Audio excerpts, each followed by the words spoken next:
Hello friends, welcome to Make Future Classes. हमने current affair की पिछले वीडियो में एक नई सीरीज शुरू की थी जिसमें हम करंट अफेयर्स को बारी बारी से देखने वाले थे। तो आज हम उसका सेकेंड वीडियो लॉन्च कर रहे हैं जिसमें हम एंडोसल्फान के बारे में पढ़ेंगे, इलेक्शन फ्रीबीज के बारे में पढ़ेंगे, पिच बैक एक्सरसाइज के बारे में पढ़ेंगे और अनक्लॉज पीपी को देखेंगे। तो आइए फिर हम शुरू करते हैं आज के सेशन को।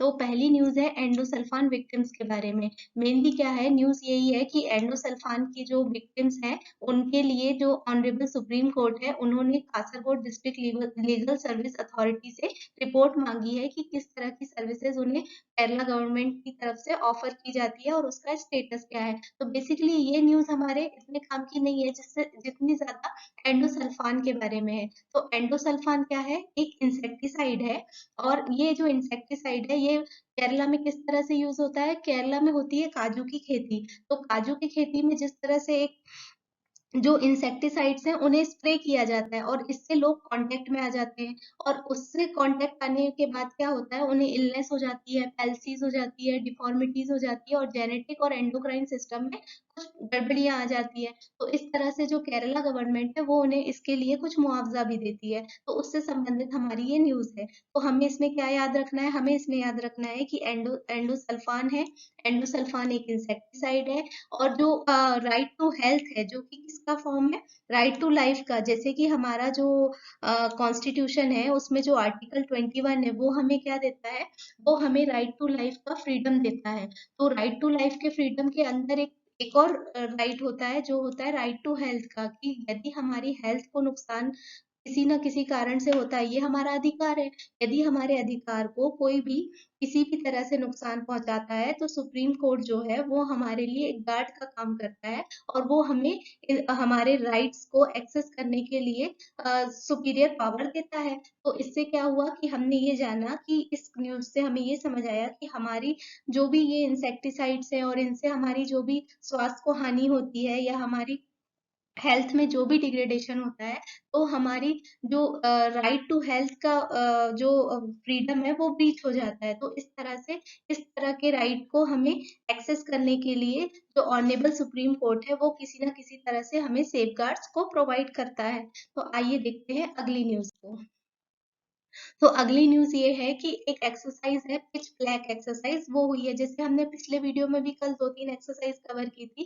तो ये हमारे क्वेश्चंस में बहुत बहुत फेवरेट होता है कि ये एक्सरसाइज किससे संबंधित है, किस किस और किस देश के बीच में लॉन्च हुई है।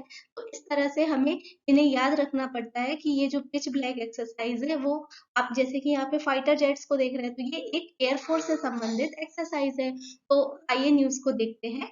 Exercise pitch black 2022 is scheduled to be held in Darwin, Australia. यानी कि ये जो एक्सरसाइज है वो कहाँ शेड्यूल होने वाली है, डार्विन ऑस्ट्रेलिया में। तो इसके बाद आगे क्या देख सकते हैं कि hosted by the royal Australian air force, RAAF। जैसे इसका भी फुल फॉर्म पूछा जा सकता है कि ये क्या है, रॉयल ऑस्ट्रेलियन एयर फोर्स। ये एक बाइनियल एक्सरसाइज है यानी कि ये हम हर बार 2 साल के गैप में होती है।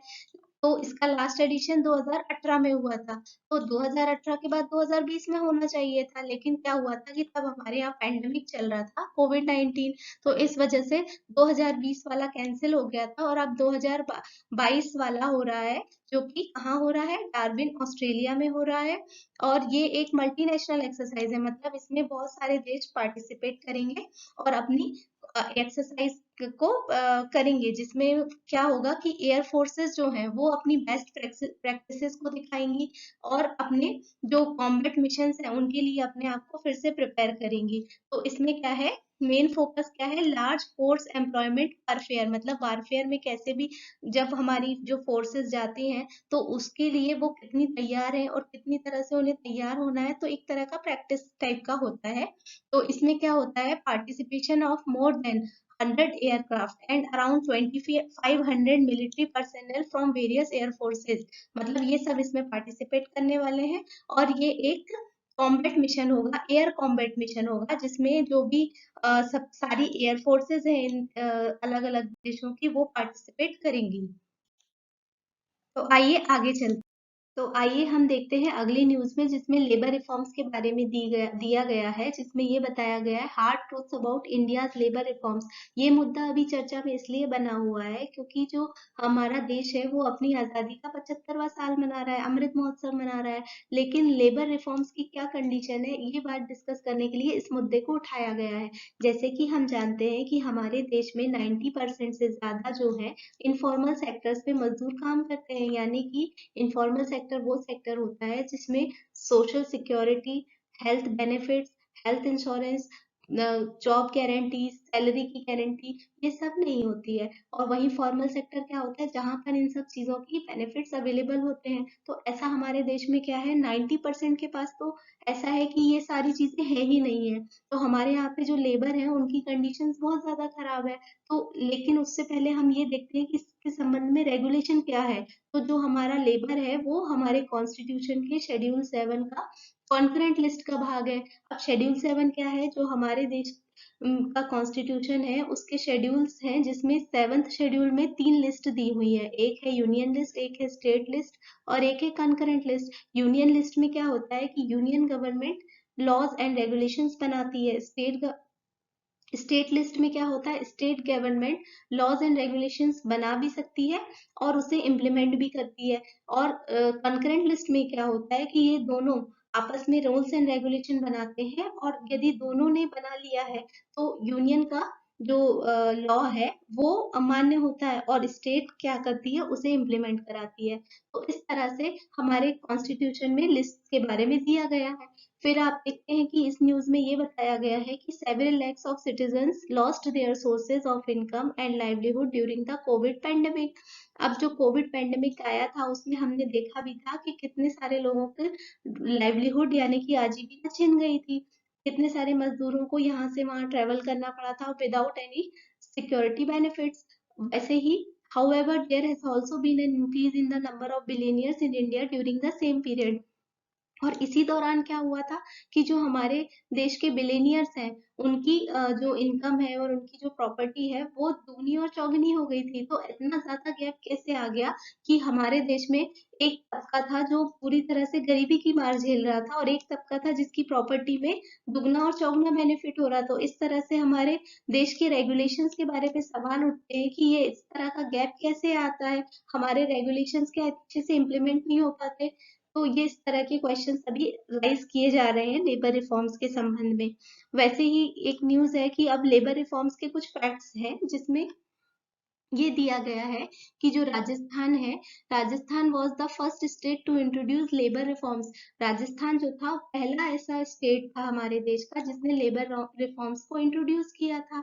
वहीं क्या हुआ कि राजस्थान ने पहला तो जो इंट्रोड्यूस किया था लेबर रिफॉर्म को, लेकिन क्या हुआ कि इसमें सबसे कम लेबर रिफॉर्म्स के कंडीशंस को देखी गया, मतलब लेबर रिफॉर्म्स इतने अच्छे से इम्प्लीमेंट नहीं हो पाए। अभी भी वहां पर हार्श कंडीशंस है वर्किंग की, इतने ज्यादा बेनिफिट्स है नहीं है। और ये सिर्फ राजस्थान का हाल नहीं है, ये पूरे देश का हाल है। तो ऐसा हमारे देश में लेबर रिफॉर्म्स के लेकर काफी सारे सवाल उठ रहे हैं। तो ये हमारी आज न्यूज का टॉपिक है। तो एक और फैक्ट है उससे संबंधित कि the VV Giri national labour institute report, VV Giri जो नेशनल लेबर इंस्टीट्यूट है उसने रिपोर्ट बनाई है, impact assessment study of the labour reforms undertaken by the states. इस तरह से उन्होंने स्टेट्स के लेबर रिफॉर्म्स के बारे में एक स्टडी पब्लिश की है, और उसके कुछ की पॉइंट्स हैं जो कि हमारे लिए इतने इम्पोर्टेंट नहीं है कि उसमें किस तरह से ये किसी मेंस एग्जाम में लिखने के काम आएंगे। कि उन्होंने जो एम्प्लॉयमेंट का सर्वे किया उसमें ये देखा कि कैसे जीडीपी बढ़ती है। तो पहले क्या होता था, 1990 से 2000 के दौरान 1% जीडीपी बढ़ती थी। तो हमारे देश में 1 लाख से ज्यादा जो एम्प्लॉयमेंट है वो जनरेट होती थी। लेकिन उसके बाद 2000 से 2010 के दौरान क्या हुआ, ये 50,000 हो गया और उसके बाद और भी कम हो गया। तो इस तरह से कुछ इस रिपोर्ट के की पॉइंट्स है। तो हमारा टॉपिक ऑफ कंसर्न ये है कि लेबर रिफॉर्म्स के बारे में राजस्थान पहला स्टेट था। वीवी गिरी लेबर इंस्टीट्यूट रिपोर्ट ने एक रिपोर्ट मतलब इंस्टीट्यूट ने एक रिपोर्ट निकाली है। ये एक कॉन्करेंट लिस्ट का भाग है। तो अभी क्या है, एक और मुद्दा गरमाया हुआ है फ्रीबीज के बारे में। जैसे कि फ्रीबीज क्या होते हैं, फ्रीबीज एक ऐसे ऐलान होते हैं जो जो भी राजनेता या पॉलिटिकल पार्टीज हैं जब इलेक्शन आते हैं तो वो ऐलान करते हैं बड़े बड़े कि हम सरकार में आएंगे तो फ्री फ्री इलेक्ट्रिसिटी देंगे, फ्री वाटर देंगे, फ्री वाईफाई देंगे, साइकिल बांटेंगे। तो ये सब चीजों के बारे में जो माननीय सुप्रीम कोर्ट है उन्होंने कुछ रिस्ट्रिक्शंस या कुछ बातें बताई हैं जिन्हें हम आज पढ़ने वाले हैं। तो जो ऑनरेबल सुप्रीम कोर्ट है उन्होंने एक पिटिशन को हियर करते समय बताया है कि वो पॉलिटिकल पार्टीज को डी रिकॉग्नाइज कर देंगे यदि वो इरेशनल फ्रीबीज को अनाउंस करते हैं टू अट्रैक्ट वोटर्स, मतलब वोटर्स को अट्रैक्ट करने के लिए यदि वो कोई भी गैर समझदारी वाला फ्रीबीज डिक्लेयर करते हैं तो उन्हें उस पॉलिटिकल पार्टी को डी रिकॉग्नाइज कर दिया जा सकता है। क्योंकि क्या होता है, ये जो फ्रीबीज हैं ये आप भी जानते हैं कि ये जो है टैक्स पेयर्स के पैसों से बनते हैं। यानी कि जो हम टैक्स, अगर आप टैक्स पेयर हैं, जो कि हमारे यहाँ वैसे भी टैक्स बेस बहुत कम है, जो कि ओनली 6% लोग ही हैं जो टैक्स देते हैं हमारे देश में। और ये जो टैक्स पेयर्स हैं इनके जो इन्होंने जो मनी दिया है उसके ही नाम पर ही तो ये फ्रीबीज डिक्लेयर किए जाते हैं कि फ्री फ्री इलेक्ट्रिसिटी दी जाएगी, साइकिल बांटी जाएगी, लैपटॉप बांटा जाएगा एंड ऑल। तो इस तरह से ये जो फ्रीबीज हैं ये कहीं ना कहीं वेलफेयर को रोकते हैं। यानी कि जो टैक्स पेयर ने पैसा दिया था देश के मतलब देश की ग्रोथ के लिए या कोई सर्विसेज उन्हें वापस मिले, जैसे कि देश में इंफ्रास्ट्रक्चर का डेवलपमेंट हो या फिर दूसरी चीजें हो, तो वो पैसा तो पुअर्स को देखने में चला गया, यानी कि उनको उनको फैसिलिटीज प्रोवाइड करने में चला गया। लेकिन यदि ये वेलफेयर के लिए गया तो ठीक है, लेकिन ये इरेशनल होगा तो ये बहुत ज्यादा बेकार बात है कि आप जो टैक्स पेयर का पैसा है वो गैर समझदारी वाले किसी डिसीजन को या किसी फ्रीबी को दे रहे हैं ताकि आप सिर्फ वोटर्स को अट्रैक्ट करें। तो इस तरह से पॉलिटिकल पार्टीज को है डी रिकॉग्नाइज किया जाना चाहिए। तो अब हम फ्रीबीज का तो ये हमारा मुद्दा हो गया।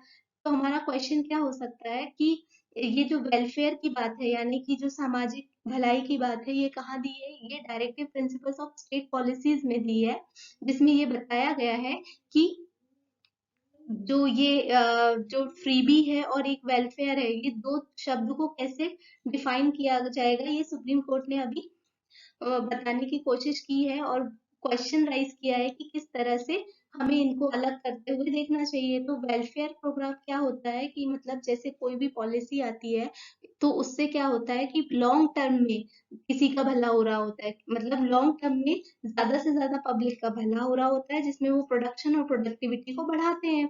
लेकिन फ्रीबी क्या है, ये किसी तरह doesn't support medium term to long term production and productivity, यानी कि ये बहुत ही शॉर्ट टर्म में लोगों को हेल्प करता है और उतना ज्यादा रैशनल नहीं होता है, मतलब उतना ज्यादा समझदारी पूर्ण निर्णय नहीं होता है, जैसे कि साइकिल बांट दी। और आप भी जानते हैं कि बहुत सारे ऐसे फ्रीबीज डिक्लेयर किए जाते हैं जो पब्लिकली कहना अच्छा नहीं होगा। तो इस तरह से इस तरह के पब्लिक जो फ्रीबीज हैं उन्हें बंद करना चाहिए। तो आइए हम चलते हैं आगे। तो अगला न्यूज है कि NASA's moon landing sites for Artemis 3 mission. अब जैसे जो नासा है वो फिर से मून पर जाने के लिए तैयार हो चुका है, यानी कि वो उसके एस्ट्रोनॉट्स फिर से आर्टेमिस 3 मिशन के थ्रू मून पर लैंड करेंगे। तो हमारा क्वेश्चन का टॉपिक क्या हो गया कि जो आर्टेमिस 3 मिशन है ये किससे संबंधित है? तो आपसे ऑब्जेक्टिव में पूछा जा सकता है ये ए वीनस से संबंधित है, बी मार्स से संबंधित है, मून से संबंधित है, तो या गैलेक्सी से संबंधित है। तो आपको इसमें लगाना है कि ये मून से संबंधित है। आर्टेमिस 3 मिशन नासा का मिशन है और इसमें क्या होगा, एस्ट्रोनॉट्स को मून पर भेजा जाएगा। The launch of its Artemis 1 rocket is scheduled on August 29, 2022 for launching, यानी कि 29 अगस्त को लॉन्च करने का इसका शेड्यूल बनाया गया है, जिसमें आर्टेमिस 3 मिशन का पहला रॉकेट जाएगा। तो अगली न्यूज पर चलते हैं। UN to sign treaty on ocean biological diversity. जैसे कि अभी आप जानते हैं पॉल्यूशन एक बहुत बड़ा मुद्दा बन चुका है और ओशियन से संबंधित जो मरीन पॉल्यूशन है या मरीन बायोलॉजिकल डाइवर्सिटी को जिस तरह से हम हार्श पहुंचा रहे हैं या परेशान कर रहे हैं, तो उसके लिए एक बहुत बड़ी ट्रीटी की गई है। तो ये जो ट्रीटी थी ये बहुत समय से मांग की जा रही थी कि इस तरह की कोई ट्रीटी होना चाहिए जो ओशियन की बायोलॉजिकल डाइवर्सिटी को बचाए। तो फाइनली वो जो ड्राफ्ट है कंप्लीट हो गया है। तो आइए हम उसके बारे में जानते हैं। तो recently the United Nations organized the intergovernmental conference to draft the first ever treaty on the ocean's biological diversity to conserve marine diversity in the high seas. अब हाई सीज क्या होते हैं ये हम डिस्कस करेंगे कि जो भी हमारा जो कोस्टल लाइन होती है उसके 12 नॉटिकल माइल तक हमारा पार्ट होता है ओशियन का, फिर उसके 200 नॉटिकल माइल तक फिर उसमें हमारा थोड़ा कम राइट्स होते हैं और उसके बाद होता है हाई सी, ये हम आगे देखते हैं। तो इस तरह से ओशियन बायोलॉजिकल डाइवर्सिटी में जो हाई सीज है मतलब जहां पर किसी का भी रूल्स या रेगुलेशन काम नहीं करते वहां पर भी बायोलॉजिकल डाइवर्सिटी को कंजर्व किया जाएगा मरीन एरिया के लिए। तो इस ये जो ट्रीटी हुई है ये कहाँ हुई है, न्यूयॉर्क यूएसए में हुई है। After series of conferences draft on international legislation, ये एक इंटरनेशनल लेजिस्लेशन है अंडर द 1982 में जो UN convention on the law of seas जिसे अनक्लॉज ट्रीटी कहते हैं वो हुआ था। तो उसका एक ड्राफ्ट बना है जिसमें वो इंटरनेशनल लेजिस्लेशन को अप्लाई करने वाले हैं on the conservation and sustainable use of marine biological diversity in these areas. तो ये सब फाइनलाइज हो चुका है कि फाइनली हाई सीज जो एरिया है उसमें किस तरह से रूल्स एंड रेगुलेशंस काम करेंगे ताकि मरीन बायोलॉजिकल डाइवर्सिटी उसे कंजर्व किया जा सके। तो इसके ऑब्जेक्टिव्स क्या है, to aid the conservation and sustainable use of marine biological diversities in areas of oceans where which are beyond the limits of national maritime zone. यदि किसी की नेशनल मैरीटाइम जोन के बाहर के जो एरियाज हैं उनमें भी मरीन बायोडाइवर्सिटी को कंजर्व करने की बात कही जा रही है। फिर एड्रेसिंग मरीन जेनेटिक रिसोर्सेज को एड्रेस किया जाएगा including questions on benefit sharing measures such as area based management tools, environmental impact assessments and transfer of marine technology. तो इस तरह से इन सबको देखते हुए कंजर्व किया जाएगा। हाँ, तो जैसा कि हम ये डिस्कस कर रहे थे कि ये हमारा मरीन एरिया है, मतलब यहाँ से हमारा देश की जो बाउंड्री है वो खत्म होती है, लैंड बाउंड्री, और उसके बाद से हमारा जो मरीन सी है वो चालू हो जाता है। तो इसमें लैंड बाउंड्री के बाद क्या होता है, जो भी हमारी जो बेस लाइन होती है यानी कि वो लाइन जो हमारे जो ये उबड़ खाबड़ एरिया होता है लैंड का उसे जोड़ती है, तो उसे हम एक लाइन बना देते हैं, तो उसे हम कहते हैं बेस लाइन को, जो कि ये है। इसे मैं दूसरे कलर से कर देती हूँ।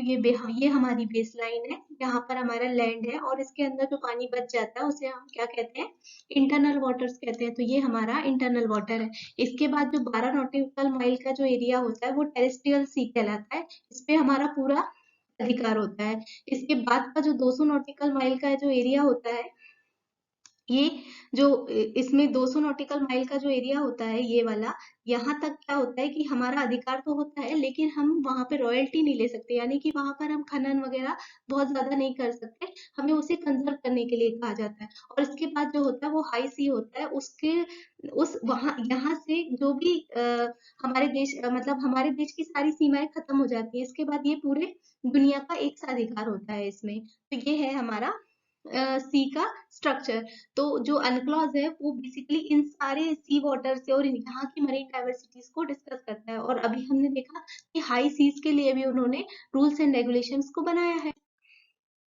तो जो अनक्लॉस अनक्लॉस बार बार आ रहा है तो उसे हम देख सकते हैं कि अनक्लॉस है क्या। तो अनक्लॉस क्या है, united nation convention on the law of the sea, यानी कि ऐसा कन्वेंशन है यूनाइटेड नेशन का जो सी के लॉ के ऊपर काम करता है। तो law of the sea treaty भी कहते हैं इसको। ये कब अडॉप्ट किया गया था, 1982 में अडॉप्ट किया गया था। India become a signatory to the UNCLOS in 1982, और 1982 में ही हमारे देश ने यानी कि इंडिया ने इसमें साइन कर दिया था। तो अनक्लॉस क्या है, क्रिएट उन्होंने तीन इंस्टीट्यूशंस को क्रिएट किया जिसके थ्रू वो अपना रूल्स एंड रेगुलेशन का काम करते हैं। तो पहला इंस्टीट्यूशन है उनका international tribunal for the law of the sea, दूसरा है इंटरनेशनल सी बेड अथॉरिटी, और तीसरा है commission on the limits of the continental shelf. तो इनके डिटेल्स के बारे में आप पढ़ सकते हैं। वैसे आपके एग्जाम के लिए यदि आप किसी नॉर्मल एग्जाम की प्रिपरेशन कर रहे हैं जिसमें जीएस और करंट अफेयर्स आता है तो उसमें आपसे ये पूछा जा सकता है कि अनक्लॉज जो है उसे law of the sea treaty किसे कहते हैं, तो अनक्लॉज को कहते हैं। ये 1982 में बना। इंडिया कब इसका सिग्नेटरी बना, 1982 बना। इनके तीन इंस्टीट्यूशंस के नाम क्या हैं। तो इस तरह से क्वेश्चंस फ्रेम होते हैं। इनकी डिटेल्स के बारे में आप जरूर पढ़िएगा कि ये जो तीनों इंस्टीट्यूशन है किस तरह से काम करते हैं। तो आइए आगे चलते हैं। अभी एक और नाम बहुत ज्यादा चर्चा में है, वो है वर्धमांस महाराजा विजय चंद महताब। एक्चुअली क्या हुआ, वर्धमांस महाराजा विजय चंद महताब, इनके बारे में बहुत ज्यादा चर्चा की जा रही है, क्योंकि क्या हुआ है, जो अभी वेस्ट बंगाल गवर्नमेंट है उन्होंने डिसाइड किया है कि जो स्टैचू है वर्धमांस के महाराजा विजय चंद महताब जी का और उनकी वाइफ राधा रानी जी का, वो लॉर्ड कर्जन गेट के सामने स्टैचू लगाने वाले हैं। तो लॉर्ड कर्जन गेट चर्चा में है, तो लॉर्ड लॉर्ड कर्जन गेट कहाँ पर है, वेस्ट बंगाल में है। वहां पर किनका स्टैचू लगाया जा रहा है, तो वर्धमान महाराजा विजय चंद मेहताब जी का लगाया जा रहा है और उनकी वाइफ राधा रानी जी का लगाया जा रहा है। तो मेहताब मेहताब जो है वो built the gate in 1903 when Curzon visited the town। Actually जब कर्जन उनके यहाँ आया था तो उन्होंने 1903 में ये गेट बनाया था। फिर महाराजाधिराज विजय चंद मेहताब जो थे वो 1881 से 1941 के दौरान वहां के रूलर थे। Was the ruler of Bardhaman state. जैसे कि जो बंगाल में बर्धमान स्टेट है, उसे उसके रूलर कौन थे, विजय चंद मेहताब जी थे। ब्रिटिश इंडिया के दौरान ये रूल कर रहे थे 1887 से till in his death to 1941। तो इस तरह से वर्धमान महाराजा विजय चंद मेहताब जी के बारे में इस बार न्यूज में है। तो आप ये याद रख लीजिए कि ये कहाँ पे थे, ये बंगाल के रूलर थे। वर्धमान स्टेट कहाँ है, तो ये यहाँ पर है। तो लॉर्ड कर्जन जो है अब टॉपिक बन गया है। अब आप नोटिस करेंगे कि अब जितने भी एग्जाम्स होंगे उसमें यदि मॉडर्न हिस्ट्री आने वाला है तो लॉर्ड कर्जन के बारे में क्वेश्चंस बन सकते हैं, क्योंकि जो भी टॉपिक्स न्यूज में होते हैं तो एग्जामिनर भी सोचता है कि क्या करें, तो वहां से ही क्वेश्चंस को प्रिपेयर करता है। तो जो कर्जन है उनके बारे में हम जान सकते हैं कि जो लॉर्ड कर्जन है, जिनका पूरा नाम था लॉर्ड जॉर्ज नेथियल कर्जन, वो जो थे वो हमारे बंगाल के मतलब वाइस रॉय बने थे 1899 से 1905 के दौरान। वो यंगेस्ट भी थे अपने, मतलब वो हमारे यहाँ के यंगेस्ट वाइस रॉय भी थे। फिर उन्होंने बहुत कंट्रोवर्शियल स्टेटमेंट दिए थे, जैसे कि आप जानते होंगे कि जो बंगाल का डिवीजन है वो इनके टाइम पे हुआ था, पार्टीशन का बंगाल। इस तरह से आप देख सकते हैं। के बाद मत्स्य सेतु ऐप जो है वो अभी चर्चा में है। तो मत्स्य सेतु ऐप के बारे में हम देख लेते हैं कि जो union minister for fisheries animal husbandry and dairying, ये हमारी मिनिस्ट्री का नाम है, इसे आप याद रखना। Union minister for fisheries animal and husbandry and dairying launched the online market place feature aqua Bazaar in the Matsya Setu mobile app. Matsya Setu mobile app क्या है, फिशरीज से संबंधित है, फॉर फिश फार्मर्स के लिए है, वर्चुअल लर्निंग ऐप है। और इसमें क्या होता है, इसमें जो भी हमारे फिश फार्मर्स हैं उनके उनसे रिलेटेड सारी इंफॉर्मेशन इसमें अवेलेबल होती है। तो उन्होंने एक नया फीचर लाया है एक्वा बाजार करके। इसका बस मत्स्य सेतु का आप ये देख लीजिएगा, जो भी इनलैंड होते हैं, इनलैंड फिश फार्मर्स होते हैं, उनके लिए बेसिकली ये काम करता है। तो आप ये जरूर याद रखिएगा, इनलैंड फिश फार्मिंग के लिए। पिछले वीडियो में मैंने इनलैंड फिश फार्मिंग के बारे में काफी डिटेल में बताया था, तो आप पिछला वीडियो जरूर देखिएगा। फिर the app was developed by the ICAR, Indian council of agricultural research, central institute of fresh water aquaculture, CIFA. यानी कि आपको ये हमेशा ये याद रखना है कि ये ऐप को किसने डेवलप किया। ये सीधा सीधा ऑब्जेक्टिव का मटेरियल बनता है कि ICAR सीफा जो है, इन्होंने मत्स्य सेतु ऐप को लॉन्च किया है। एक्वा बाजार फीचर मत्स्य सेतु ऐप का फीचर है, और ये कहाँ पर है, भुवनेश्वर में है। ये भी क्वेश्चन बनता है कि ICAR का जो सीफा है वो कहाँ पर है, भुवनेश्वर में है।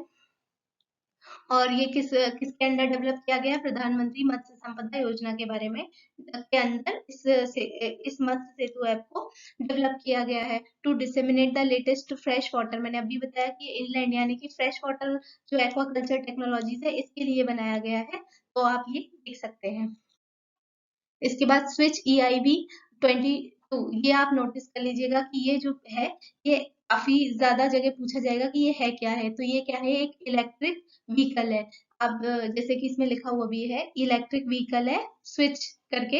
Union minister for road transport and highway Shri Nitin Gadkari ji recently launched India's first AC double decker electric bus named switch EIB 22, developed by Ashok Leyland in Mumbai. Ashok Leyland ने इसे डेवलप किया है। ये एक इलेक्ट्रिक व्हीकल है, इसका नाम आपको याद रखना है, switch EIB 22। The bus can gain 100 kilometre of range with just 45 minute of charge. जैसे कि ये 45 मिनट चार्ज करने पर 100 किलोमीटर की रेंज, जैसे कि ये क्लीन फ्यूल टेक्नोलॉजी पे बेस्ड है। हम जानते हैं कि क्लीन फ्यूल टेक्नोलॉजी जो है वो अभी हमारे जो फ्यूचर की टेक्नोलॉजी है, क्योंकि हमें जो हमारे फॉसिल फ्यूल्स हैं उनको बंद करना, बिल्कुल बंद करना पड़ेगा, नहीं तो पॉल्यूशन बहुत ज्यादा बढ़ जाएगा। तो इसलिए स्विच ईआईवी जो व्हीकल है ये 22, ये आप वहां पे भी लिख सकते हैं जहां भी आप मेंस एग्जाम में क्लीन फ्यूल टेक्नोलॉजी के बारे में कोई क्वेश्चन अटेम्प्ट कर रहे होंगे। आइए तो हम देखते हैं हमारी अगली न्यूज के बारे में, जो कि है Jharkhand blockchain based seed distribution. Jharkhand में क्या हुआ है कि blockchain based seed distribution programme किया गया है, जिसमें क्या है कि जो एग्रीकल्चर प्रैक्टिसेस हैं उसमें ब्लॉकचेन टेक्नोलॉजी को यूज किया गया है। अब ब्लॉकचेन टेक्नोलॉजी क्या होती है? ब्लॉकचेन टेक्नोलॉजी वो होती है जिसमें हम जो है डिस्ट्रीब्यूटेड नोड्स के फॉर्म में, जो आप क्रिप्टो करेंसी की भी टेक्नोलॉजी है, उसमें डिस्ट्रीब्यूटेड नोड्स जो आपस में कनेक्टेड होते हैं बिना किसी अथॉरिटी या रेगुलेशन के, ये आपस में एक दूसरे के साथ कम्युनिकेट कर सकते हैं और अपना जो मनी है या फिर आपकी करेंसी है या कुछ भी शेयर कर सकते हैं। और इस तरह से ये जो डिस्ट्रीब्यूटेड नेटवर्क है उसमें एक जो लिस्ट बनी रहती है वो सबके लिए कॉमन रहती है, यानी कि क्या होता है कि जो भी ट्रांजैक्शन इसमें होते हैं वो हर नोड पे स्टोर्ड हो जाते हैं। तो इससे क्या होता है कि सारे ट्रांजैक्शन की कॉपी हर नोड के पास होती है, तो जो भी इसका मेंबर बनता है उसे सारे जो ट्रांजैक्शंस हैं उनका पता होता है, और इस तरह से ये नेटवर्क पूरी तरह से काम करता है। इसमें भी कोई भी एक्सटर्नल रेगुलेशन यानी कि गवर्नमेंट या कोई सेंट्रल बैंक की जरूरत नहीं पड़ती है। और इससे क्या होता है, ये एक बहुत फास्ट टेक्नोलॉजी है जिसमें हम डेटा ट्रांसफर कर सकते हैं, माइनिंग करते डेटा की माइनिंग कर सकते हैं और बहुत कुछ कर सकते हैं। ये हम साइंस एंड टेक में पढ़ सकते हैं। तो आइए हम देखते हैं इस न्यूज के बारे में। तो झारखंड में क्या हुआ है, ब्लॉकचेन टेक्नोलॉजी के बेसिस पर सीड डिस्ट्रीब्यूशन किया गया है। To revolutionise agriculture, global blockchain technology company है कोई settlement jointly announced the successful launch of seed distribution to farmers based on blockchain technology।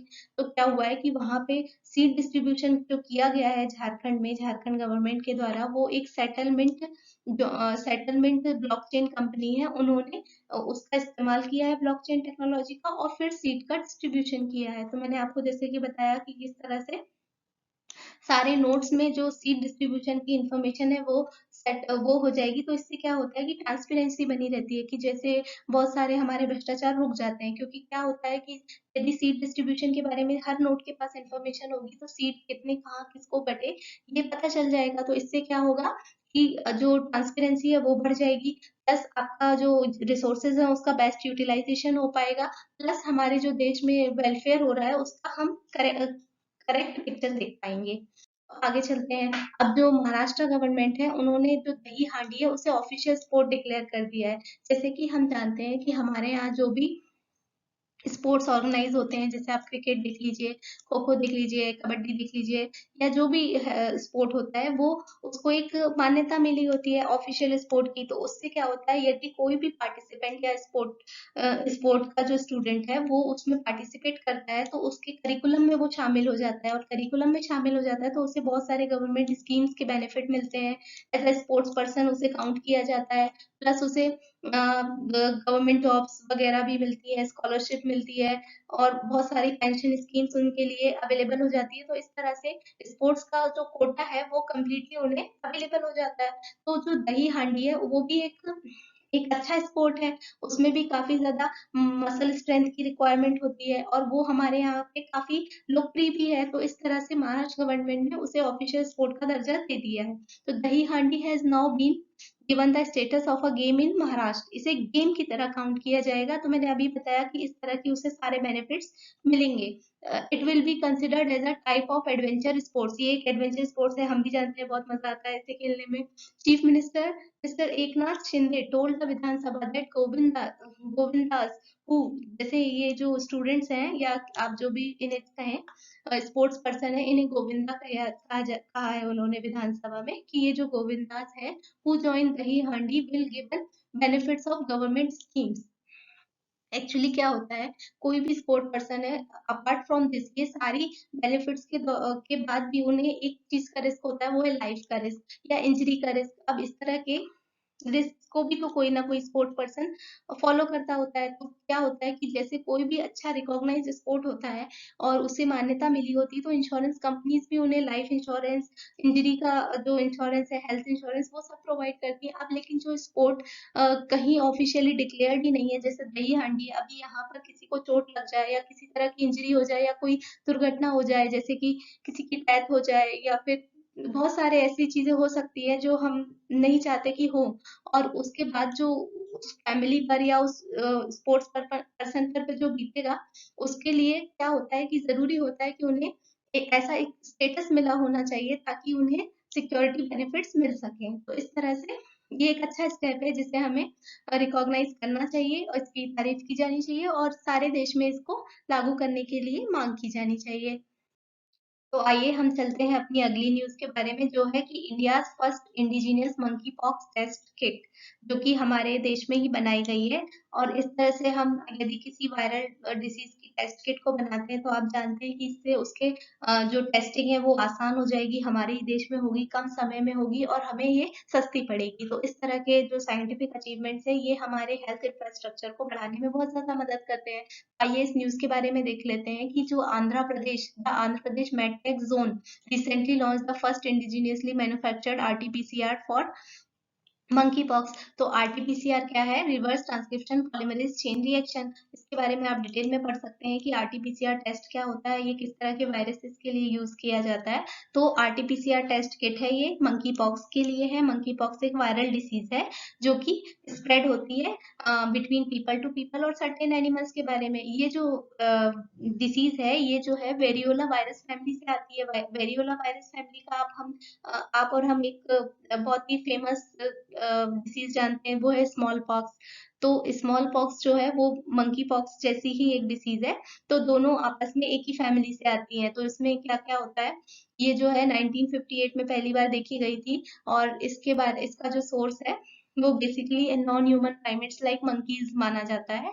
और ये क्या है, ये वायरस है जो पीपल्स को इन्फेक्ट करता है। और इसके सिम्टम्स क्या होते हैं कि इसमें क्या होता है कि रैशेज निकल आते हैं, कहाँ पर? पूरी बॉडी में, फीट, चेस्ट, फेस और माउथ पे। फिर स्कैब्स और हीलिंग होती है, बहुत ज्यादा प्रॉब्लम्स होती हैं, पिंपल्स और ब्लिस्टर्स निकल के आ जाते हैं, पेनफुल और इची भी होते हैं, फीवर आ सकता है, स्वॉलन लिम्फ नोड, जो हमारे बॉडी में लिम्फ नोड्स होते हैं वो स्वेल कर जाते हैं, फिर एक्सॉशन होता है, बहुत ज्यादा मसल एक और बैक एक होता है, हेड एक होता है, कफ होता है, स्नीजिंग होती है, फ्लू जैसे सिम्टम्स हो सकते हैं, रेस्पिरेटरी सिम्टम्स हो सकते हैं। तो इस तरह से मंकी पॉक्स के बारे में मैंने आपको डिटेल में बता दिया कि ये किस तरह की डिसीज है। ये एक वायरल डिसीज है, ये वेरियोला फैमिली से आती है, स्मॉल पॉक्स फैमिली का एक वायरस है। तो ये हमारी न्यूज है। तो with the help of this kit infection can be detected quickly.